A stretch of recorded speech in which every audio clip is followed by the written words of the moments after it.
The President of the United States of America. Sometimes when there are big, important things going on for the country, the President will hop on Air Force One and he will go put boots on the ground. He's there to inspire people, show he cares, show some leadership. So why is Joe Biden going to Ukraine and not Ohio? Because that's where he is today. He's in Ukraine, not Ohio.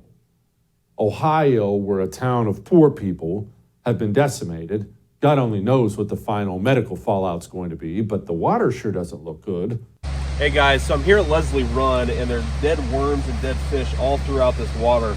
So, something I just discovered is that if you scrape the creek bed, it's like chemical is coming out of the ground. Can you come here and let me just show this to people. I don't know if you're going to see this on camera, but watch this. Just see that chemical pop out of the creek. This is disgusting. Doesn't look good, does it? But we're going to set that aside for a moment, because I saw something today and it made me shake my head. But before I get to that, we're going to do something real quick first. We're going to step out of this current events thing, Ukraine, Ohio, chemical spill. Just step with me for a moment into some hypothetical village. All right, it's just a village. We've gone there before. Long-time viewers of the show will know this. You and I, we live in a village, out in the wilderness somewhere. All right, we're not technologically advanced. Just 100 people live in the village. It's you, me, we got our huts and whatever, cattle, wives, children, whatever. As part of living in the village, especially a village like that, or it'll apply to any, but different people need to take different roles for the good of the village. And this is part of what I mean. Okay, we're in a 100-person village, bows and arrows. We need to know, we don't have satellites, we don't have internet, we don't have anything. We need to know if somebody's getting ready to attack us. Is there an invading army coming? So we would have somebody or some bodies, a couple people in the village. Their job would be to go out from the village, look around, see what's out there. We need to rely on what they say, that it's true. So when the scout goes out and comes back and says, oh my goodness, it's an enemy village approaching, they're 10 miles away, let's go, get your weapons. We need to, you and I, because that's part of that's one of our institutions. We need to trust implicitly what that person says. We need to know that that person has the village's best interests at heart. We need to know that that person is not biased, not corrupted. We need to know that that person is accurate. We will have a water guy, for sure. Because water's everything, right? You're going to die without it. We need to have somebody whose job it is to go out and procure clean drinking waters. You, I, wife, kids, everybody in the village can drink.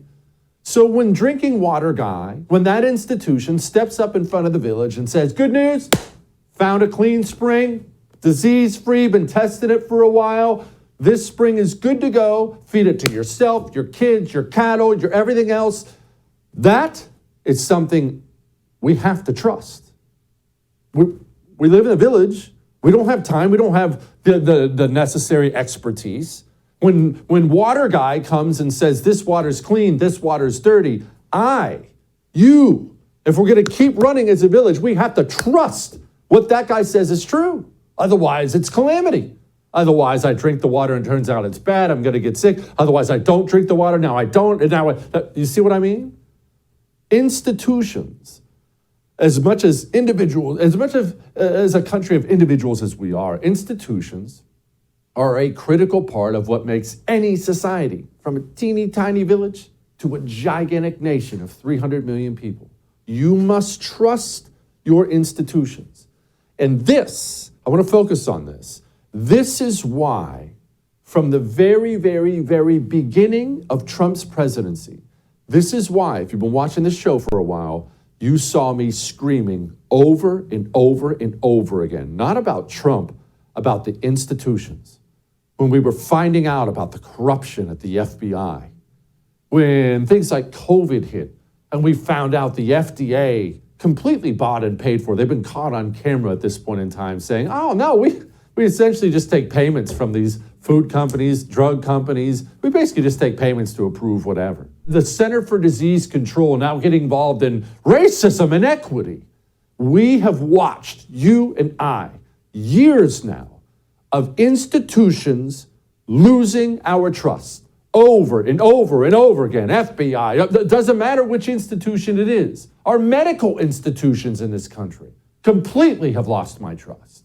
And I was screaming over and over and over again that the people who run these institutions, the people who run the United States of America, oh, sure, they're all corrupt and powerful and rich and arrogant, all these things, but they are missing something, and this is something that is critical.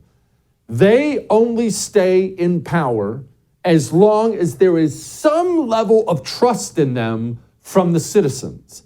If that goes away, not only do they lose power, we probably lose our country. You cannot have a nation or a teeny tiny village if the people do not trust the institutions. And I warned over and over again, you are losing trust, you are losing trust, you are losing trust. This is going to end the country. You are losing trust. And they to this day, they can't stop themselves. They won't stop themselves. So I have to tell you, I gave a little snicker when I saw the EPA come out and say this. As a father, I trust the science. I trust the methodology that this state is using. If the EPA said that your water said that my air quality was safe, and the state said that the water has been tested and the water quality is safe, then I would trust those readings. I am asking that they trust the government, and that's hard. We know that there is a lack of trust, which is why the state and the federal government have pledged to be very transparent. But see, that's not how trust works. And that's the problem. That's not how trust works. You don't get to demand it back. To be honest with you, you don't even really get to ask for it back. If you and I go into a business deal together, we both put in 10 grand, but I take your 10 grand and I embezzle it instead of investing it in our business, I don't get to come say to you, hey man, just trust me again. I don't even get to ask you, hey man, will you trust me again? No, I'm probably never going to get it back. But if anything, I have to earn it back. I can't demand it. I can't ask for it. I can't censor it. Once it's gone, it has to be earned back. And that, for this government, seems like an impossible task. They're not even trying. We're watching chemicals. We don't, let me tell you, I hung out this weekend with one of my buddies because I don't hang out with political people. He works with chemicals, I'll put it that way. Horrible, harsh chemicals. That's what he does for a living, creating tanks and things like that to transport them and store them. It's his specialty, is chemicals and all these nerdy things. And I was talking to him this weekend about what was spilled in Ohio. And I said, what is all this stuff, right? Because you hear all these expert opinions, it's bad, it's really bad. And he said, well, it'll consume you. And I said, what do you mean it'll consume you? He said, the stuff that's in the air, the stuff that's in the water in Ohio, I work with it all the time. And depending on how much you get in your system, it will literally eat your body. Okay, we have a massive chemical spill in Ohio. People are breaking out in rashes. They see things in the water. The animals are dying and acting funny.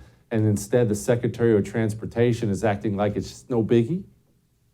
Look, rail safety is something that has evolved a lot over the years, but there's clearly more that needs to be done because while this horrible situation has gotten a particularly high amount of attention, there are roughly 1,000 cases a year of a train derailing. What? Oh, this happens all the time? That's what we get from the Secretary of Transportation? I just want to make sure. I did hear that right? Oh, well, look, there's a bunch of them every year. Hey, why is everyone paying attention to this one? No, you see, that's not going to earn my trust back. You, America's institutions, from media to government to medical to EPA to all of them, you don't get to lie to the American people over and over and over and over and over and over and over again over the years. Corrupt, political, biased, lying over and over and over again, and then say, hey, trust us. Oh, I'm just asking you to trust us. By the way, it's no big deal. There's train crashes all the time. That's not how trust works. That's not how trust works. The truth is, We are back in our village. And you don't trust the scouts who tell you the enemy's coming. You think they're lying because they've been lying to you over and over again. You don't trust the water guy who told you he found a fresh source of water. You've caught him lying over and over and over again. And neither the scouts or the water guy get to come tap you on the shoulder. Hey, just trust me. That's not how trust works.